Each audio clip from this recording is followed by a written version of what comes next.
현재까지 기간을 우리가 지질시대라고 부르는데, 자, 혹 다른 학자들은 뭐라고 얘기했냐면은 지구가 생성되고 나서 지각이 만들어진 건 그로부터 한 8억 년 정도 지난 후예요. 그래서 38억 년 전에 지각이 만들어지거든요. 그래서 그때부터 현재까지 기간을 지질시대라고 보는 학자들도 있습니다.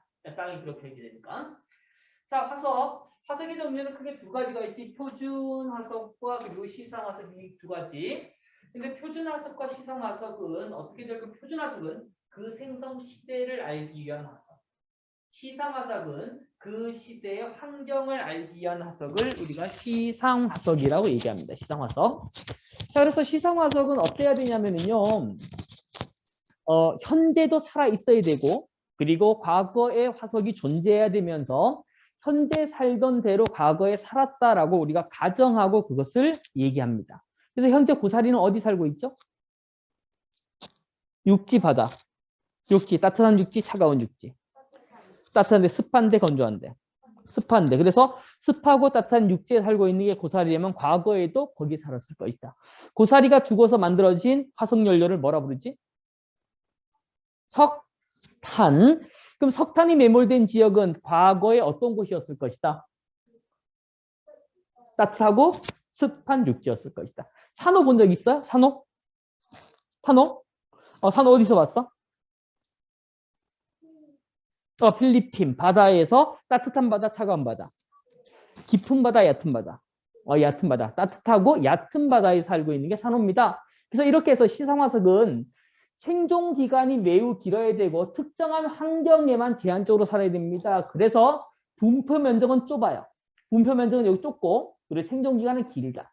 생존 기간은 매우 길고 그리고 분포 면적이 이렇게 짧은 이런 것들을 시성화석이라 부르고, 근데 표준화석은요 그 시대에만 딱 살다가 앞뒤로 전부 다 없어야 돼요. 그래서 일정한 시대, 생존 기간이 짧고 넓은 지역에 걸쳐 분포하며 개체수가 많아야지 이것을 표준화석이라고 부른다. 몇 개 없으면 표준화석이라고 부르지도 않는다. 그래서 얘는 분포 면적이 넓고 생존 기간은 짧아야지 표준화석이라고 얘기합니다. 이 두 가지. 그래서 표준화석으로 하여나 뭘 알 수 있다고?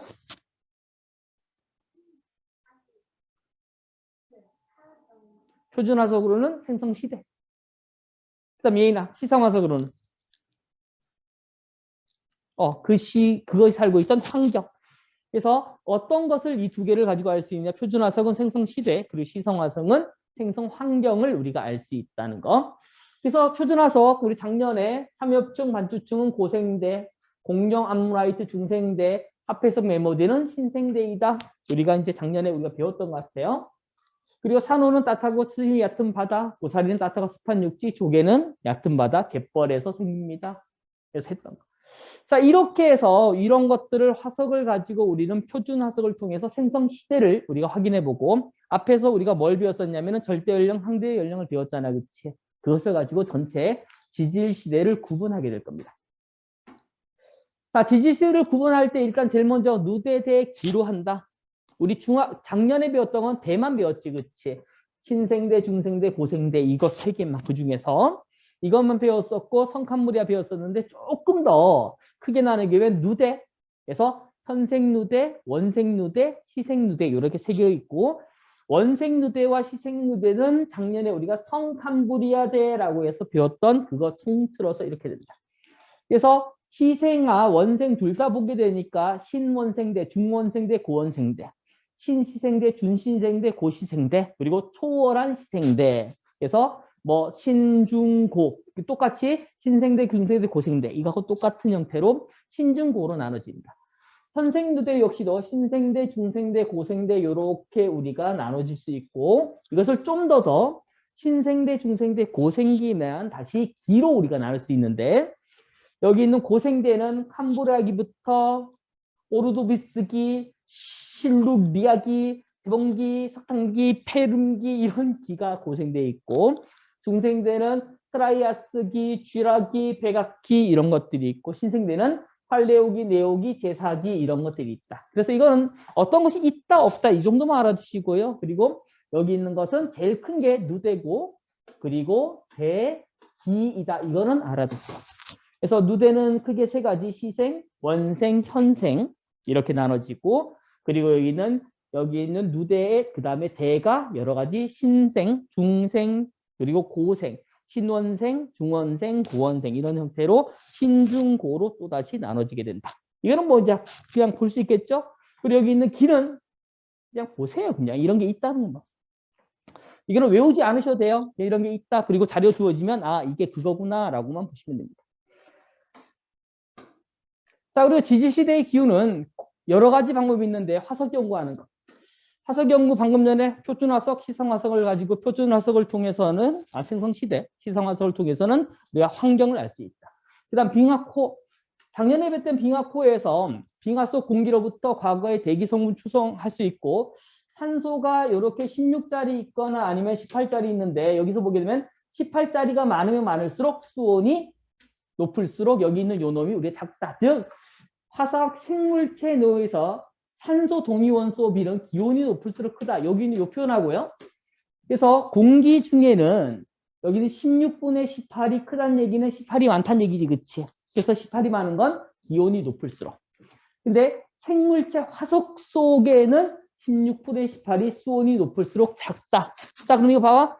수온이 높아지면은 우리가 공기나 이곳으로 18짜리가 많이 가고 생물체 내에는 많이 포함되지 않는다. 이 표현입니다. 그래서 산소 16짜리분의 18짜리가 공기 중에 많다는 얘기는 수온이 높다. 그러면 기온이 만약에 높고 온도가 높았다는 얘기는 생물체 내에는 18짜리가 매우 적었다. 이걸 의미한다. 그 두 개 같이 알아두시고. 그리고 유공증 화석을 통해서 유공증 껍데기에 산소 동위 원소비를 이용해서 과거 햇수의 온도, 방금 전에 봤던 이걸 가지고 측정할 수 있다.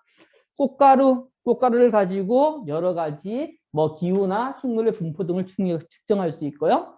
침엽수의 꽃가루, 침엽수는 한랭한 그런 기후. 침엽수는 지금 현재도 어디 있어? 대부분 추운 데 많이 있지, 그치? 그래서 한랭한 기후. 나무 나이테를 조사하게 되면은 나이테 개수 폭으로부터 폭이 넓다. 그 얘기는 그때 어떻다? 매우 따뜻했다. 왜? 폭이 넓다는 얘기는 많이 자랐다는 얘기잖아, 그치? 많이 자랐다 그만큼 온도가 많이 높았다. 그래서 이렇게 해서 기온이 높고 강수량이 많은 시기면 나이테는 폭은 넓고 밀도는 작습니다. 빽빽하게 있지 않고 듬성듬성 있습니다. 이렇게. 동굴, 생성물 연구, 종유석, 그리고 석순 이런 것들 동위원소를 이용하여 기온을 우리가 대충 어느 정도인지 측정할 수 있다. 그래서 여기까지 우리가 보시면 되겠습니다. 자, 그리고 나서 그 다음에 여기 나와 있는 요 내용은 지질시대의 여러 기후인데 지질시대는 중생대를 제외하고요. 여기 빼놓고 전부 다 빙하기가 전부 다 있었다. 그래서 성칸무리아대도 있고 고생대도 있고 그 다음에 여기는 신생대도 있었다. 근데 신생대에는 작년에 배웠었지. 몇 번의 빙하기? 4번의 빙하기. 그리고 몇 번의 간빙기? 3번의 간빙기.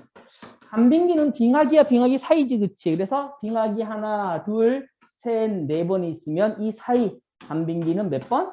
3번 있어야 되겠지. 그래서 빙하기 4번, 간빙기 3번.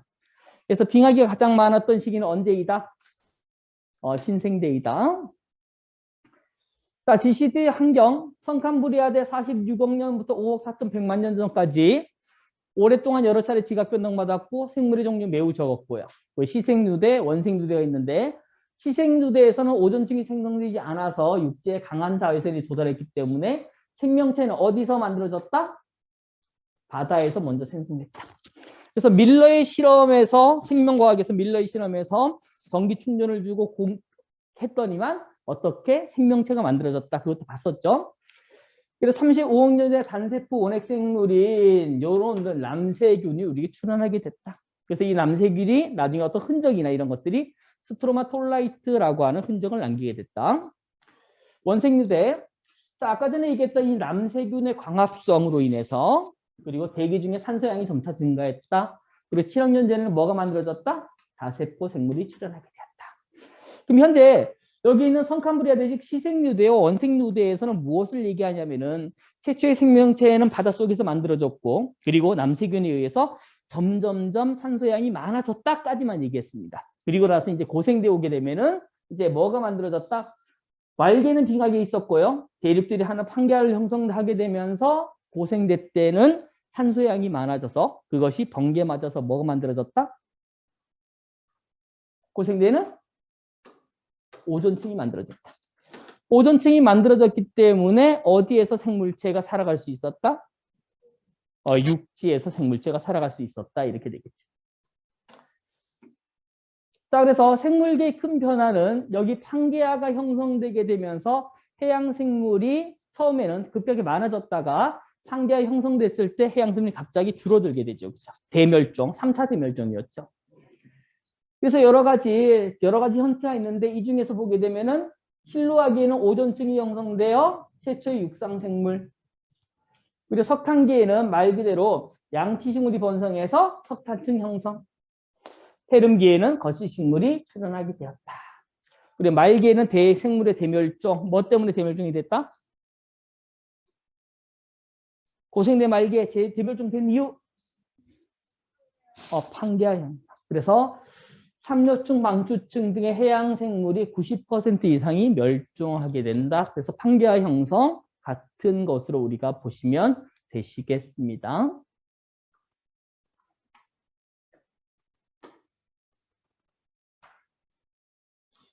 자, 그리고 나서 중생대를 보게 되니까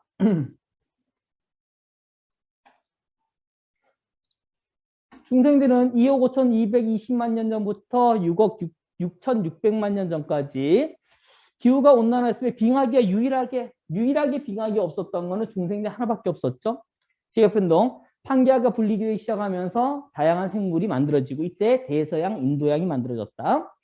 생물계의 큰 변화는 고생대 말 대멸종 이후 더욱 다양해졌다. 항상 생물은 대멸종 이후의 다양, 대멸종 이후의 다양 계속 이렇게 한다 그랬어. 정렬할 때 파충류가 번성했다. 파충류.